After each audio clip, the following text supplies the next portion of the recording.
welcome back to my channel. For those of you who are new, welcome. For those of you who don't know, I unexpectedly welcomed my daughter Ellison into the world on July 23rd when I was 28 weeks and 5 days pregnant. Some people might know the story, some people may not. I know I've shared it before, little bits and pieces, but I'm here to tell you guys the full story, everything that happened. It was pretty crazy and it all happened so fast, but I'm so thankful that I'm okay, my daughter Ellison's okay, and we're all good now.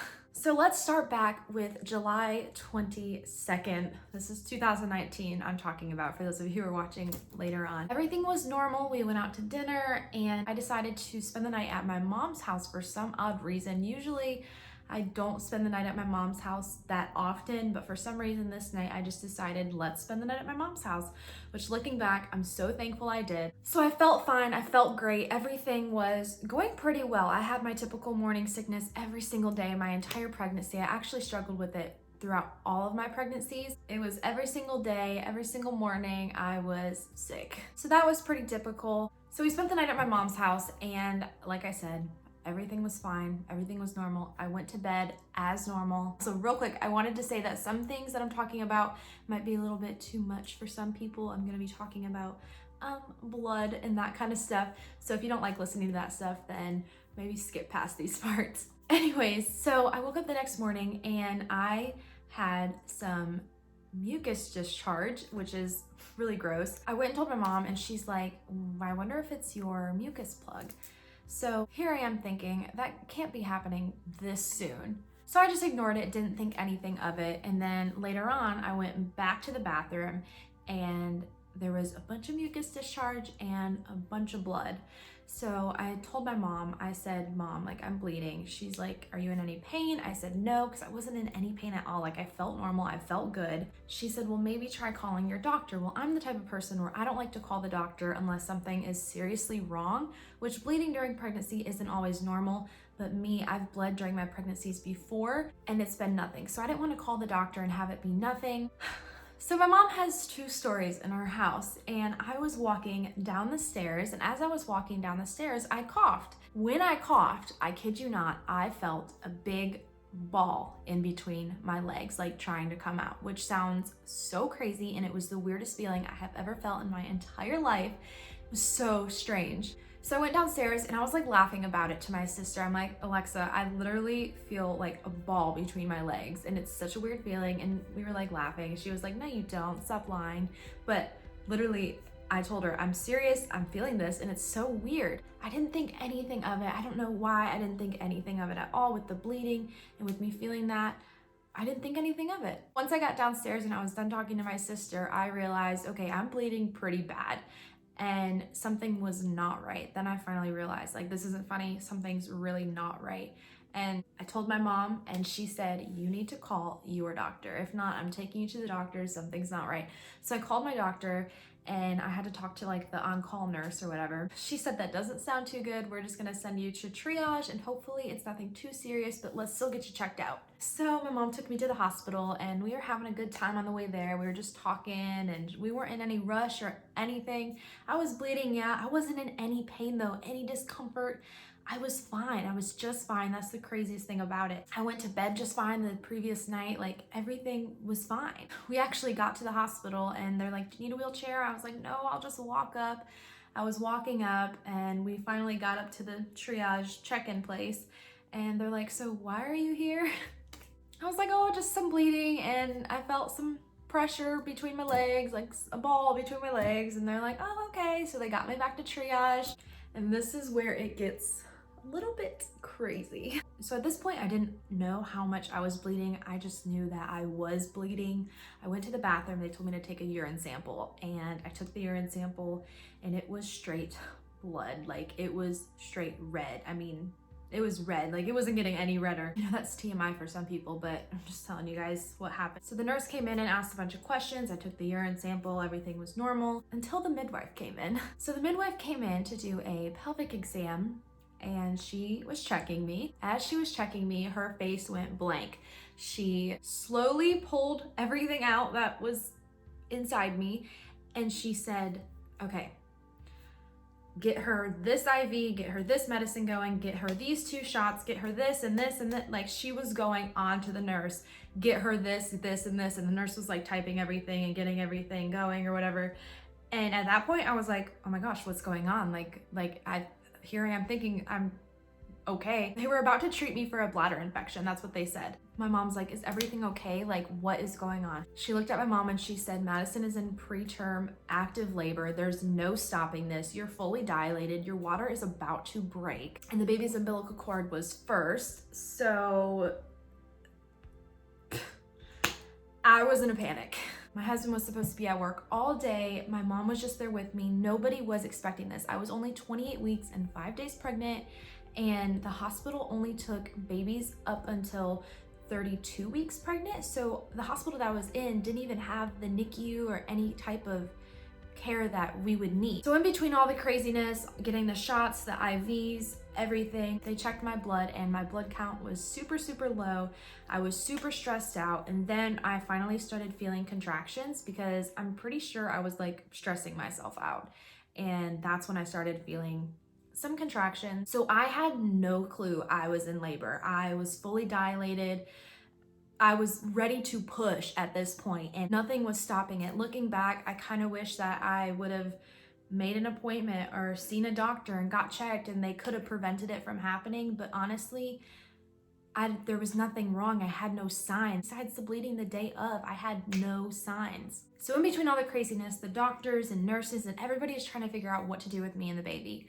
We were really worried because they were trying to airlift me to a different hospital that could have the preemie care that Ellison would need. So that was one of their main ideas. But after thinking about it, the doctor's like, you know what, we're not gonna do that because if we get you in the air and your water breaks, then we're gonna have to deliver the baby up in the air and we can't do that.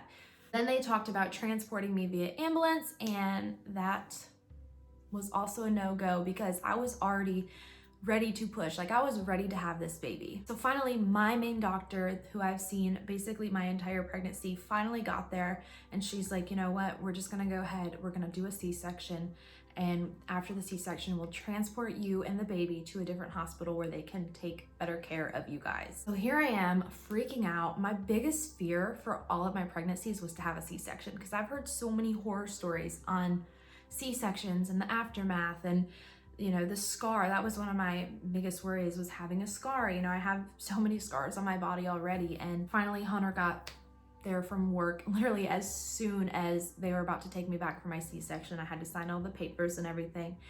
And I was crying. I'm like, I'm gonna have another scar. And he's like, baby, it's okay. Like, it's okay. This is for our baby. Like, you're gonna be just fine. And he was really, really like comforting about that because I was worried, but it was pretty scary. It all happened literally so fast. I mean, I think we got there at like noon, 12:30, and she was born at 2:55 p.m. So it all happened super fast, and at least the hospital I go to, they take forever sometimes. And the fact that I went there not thinking anything was wrong, here I am fully dilated, ready to push.